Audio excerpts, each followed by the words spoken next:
Hi, morning everyone. Thank you very much, Tim, for the introduction. To give you context, Integer has been doing research on the truck, SCR, and AdBlue DEF markets for over 10 years now. And in order to forecast these markets, we have to carry out detailed analysis of the current trends and understand where how things are developing from the vehicle market and then to derive into the SCR and the AdBlue markets. I'll be showing some of the elements of our research that are part of our suite of publications, particularly from the DEF Monitor and the North American DEF Forecast Services. Okay, so we will start taking a look at commercial vehicle sales, mainly North America, for obvious reasons, but showing some parallel with the European market, which is the second main market in terms of use of SCR in commercial vehicles. Then look at our forecasts, how we are seeing volumes developing over the next few years, and conclude with our projections for vehicle and SCR sales in these markets. So if we start looking at sales in North America, these are, here I'm showing annual vehicle sales in US and Canada over the past 10 years. We can see that the market has clearly recovered from the strong fall observed in 2008, 2009, and it has recovered at a relatively fast pace. If you compare with Europe later on, we see that in Europe the recovery was much more gradual. And 2015 was a strong year in terms of vehicle sales. Volumes went up 10% compared to 2014, and also they were just 10% below the pre-crisis level observed in 2005. And for 2016, sales started slow. It's the small chart on the right. Sales started slow in January, February, which is expected and happens every year because of winter and when things are still kicking off. March was strong, but then suddenly we saw volumes going down month on month. And every month we saw news, very low sales of trucks, particularly Class 8. So it's interesting to stop and see and try to understand what's effectively happened. And based on these current numbers, the chart showing until July, August hasn't been much different from July. We do expect it's now year to January to December volumes, they're likely to be 5 to 10% lower than in 2015. The first point that is key to understand how the market is performing is if we look back 10, 15 years, these are monthly sales between 2000 and 2009. And we can clearly see that there was sales in 2005, 6 were quite above the average. There are other factors. There was some pre-buy effect before 2007 regulations, but it's also showing that there is a cycle, and particularly Class 8, there is a market that is driven by vehicle replacement. And from a moment when you have sales that are regularly above average, then the average age of the truck fleet declines, and then the need for replacement declines as well. And that's what we started seeing. Then it got mixed with 2008 crisis, and then it's difficult to separate all phenomena here. But the fact is, we were reaching the top of a cycle in 2005-06, and it looks, when we see current volumes, we are reaching a top of a cycle 2014-15, and then we can understand why things started declining in 2016. And then here's just to compare with the European markets, where we can see the performance is not much different. A strong fall in 2009, 2008 was quite different, with Europe still at very high volumes. But then recovery was much more gradual, and even now we're still, the gap between pre-crisis level and current volumes is still wide. And 2016 sales, monthly sales on the chart on the right, then we pretty much the same. We had slow months, January, February, but then volumes picked up in March, and they have remained strong since. What we expect this year, if we take first half of the year volumes and say second half is going to repeat first half, the year-on-year increase would be by 22%. We know it's not going to happen. It would be too optimistic to see 15% in 2015 and then another 22. And also July and August were volumes started declining again. So, but we're still expecting to see volume, a second year of growth in the European market. But of course, performance was quite uneven across countries. And I've brought two of the main markets as examples, because it's even if the whole European Union was impacted by the economic crisis, some countries posted quite different behaviors. I've got Germany and Spain as examples, just to illustrate how granular the European market is. Germany had posted a fall in vehicle sales in 2009, but 2010-11 volumes recovered quite quickly, and then things have been stable since. And on the other hand, if we compare with Spain, for example, there was a much more significant drop in volumes in 2009, and until 2014 there was virtually no recovery. It was in 2015 that they had a first positive year, and even if 39% year-on-year is extremely high, we need to think that they were coming from very low bases.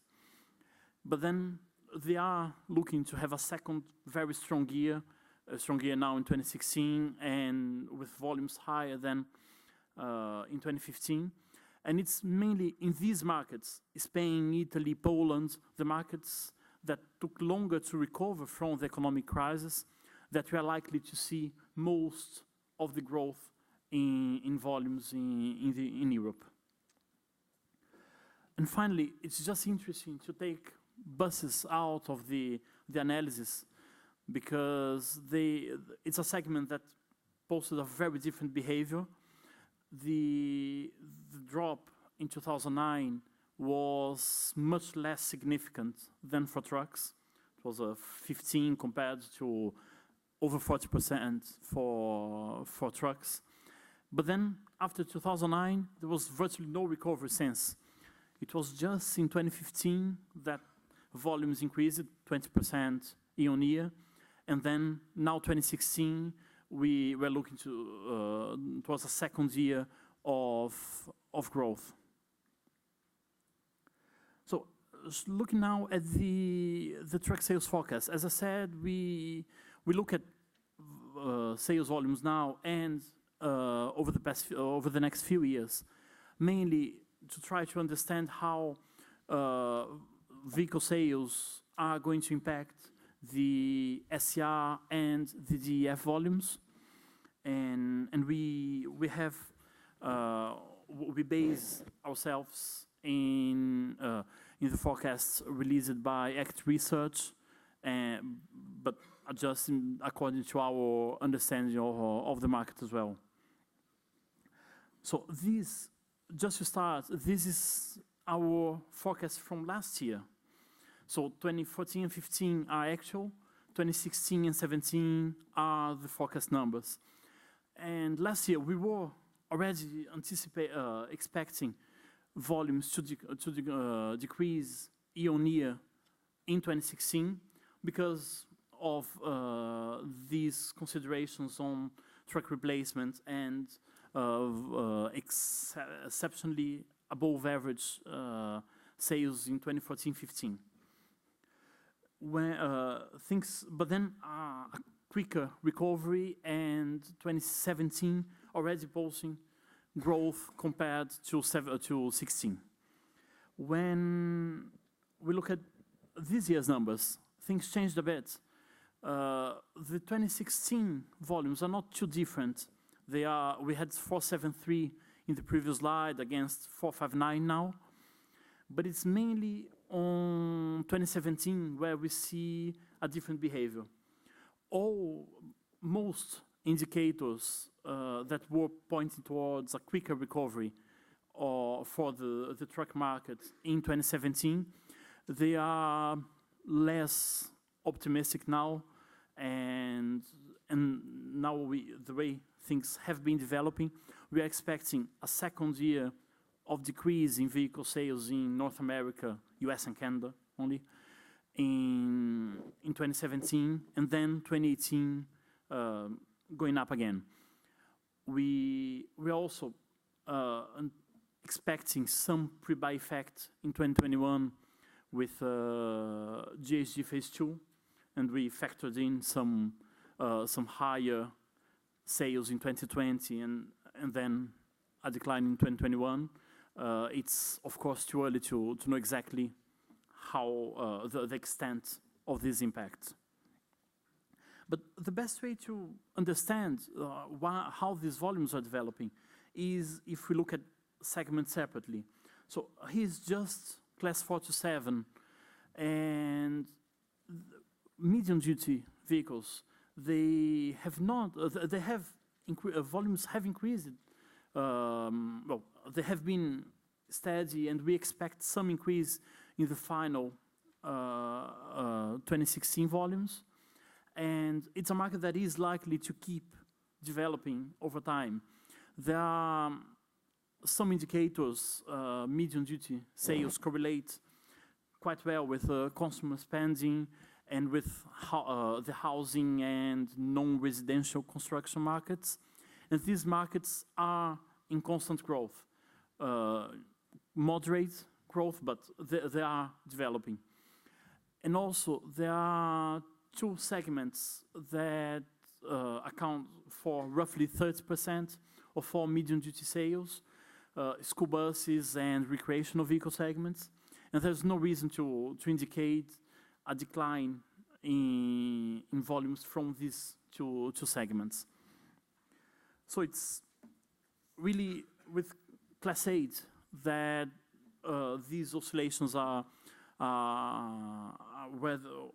it's Class 8 driving these oscillations in the market. As we have seen since March, April this year, Class 8 sales have been posting some very, very low levels, and since the second quarter, and this is mainly explained by replacements. I don't have the numbers here, but if we look at the average age of the truck fleet over the past few years, the average age started to decline in 2014. There's a peak in 2014, and then 2015 and 2016 year to date are showing a decline. So the fleet is started to become younger, and therefore there's less need for replacements in these markets. The other thing was that for a long period of time, if we look back 25 years, there's a strong correlation between the total Class 8 population and GDP.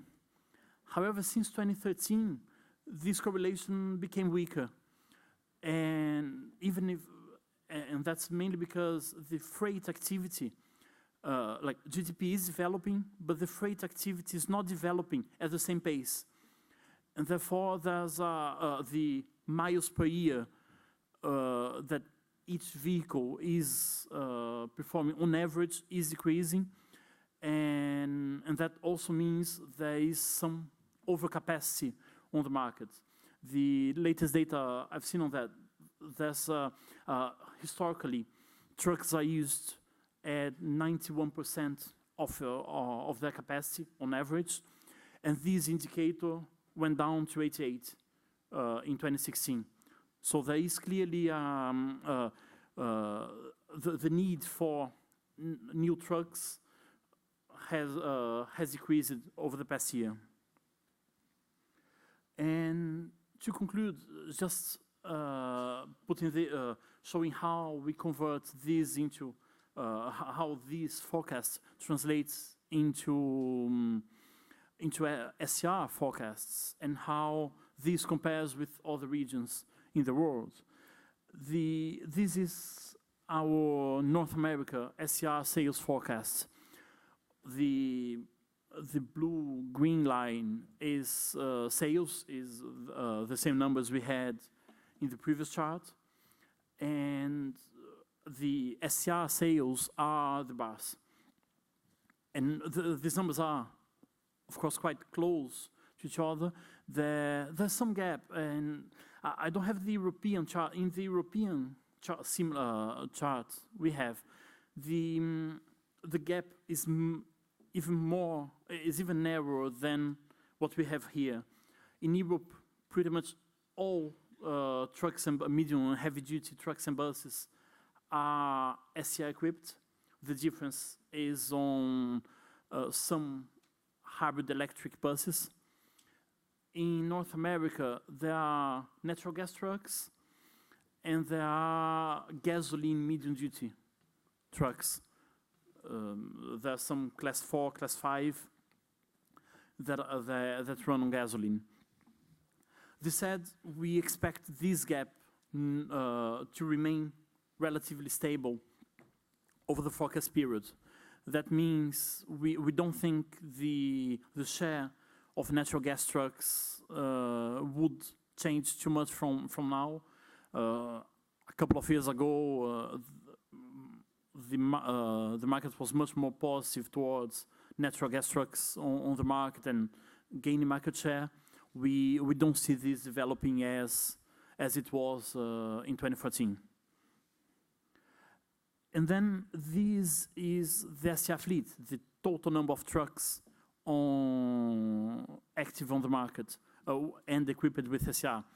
But of course, so even if sales are relatively stable and in some points declining, we're still mainly seeing non-SCR trucks being replaced by SCR equipped trucks. And then the SCR fleet will continue to increase, particularly in the first half of the forecast period until 2020. After 2020, there would still be a lot of these replacements, but then the first SCR trucks will be 10, 12 years old, and that's when a more significant share of these trucks will start leaving the market.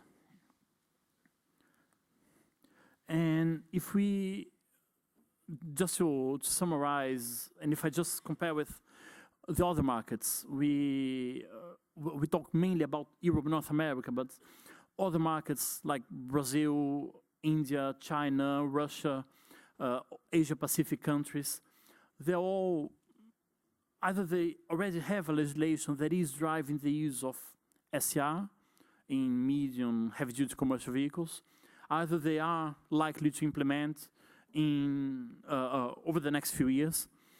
But it's interesting to see that now, if you look at 2016, Europe and North America represent combined at least 70% of the global SCR markets. And this is likely to decrease because you have countries moving from zero to some volumes. But we would still see North America and Europe representing half or almost half of the SCR equipped fleet in the world. The main thing to be considered there And I'm not going to develop too much of this, also because we are talking tomorrow in the DEF forum about China, is how legislation is changing in China now, and how likely it is to see China 5, which is an Euro 5 equivalent, to be implemented. And if this happens, then China would become a quite significant market in terms of SCR sales. But even if the upside scenario for China, which is things will take place on time, according to the government's intention, is the top bar. So even if we assume China will become the top market in terms of SCR sales, the SCR fleet would still be Europe and North America. So yeah, these were the main points. The main thought there is, even if some of these the markets look relatively stable in terms of legislation, standards, and technology, and there's still things changing in terms of like there are market aspects changing, and there are technological aspects changing. So it's important to keep an eye on what's going on, and that's where what we are doing, and that's how we add value to this analysis. That's it. Thank you very much.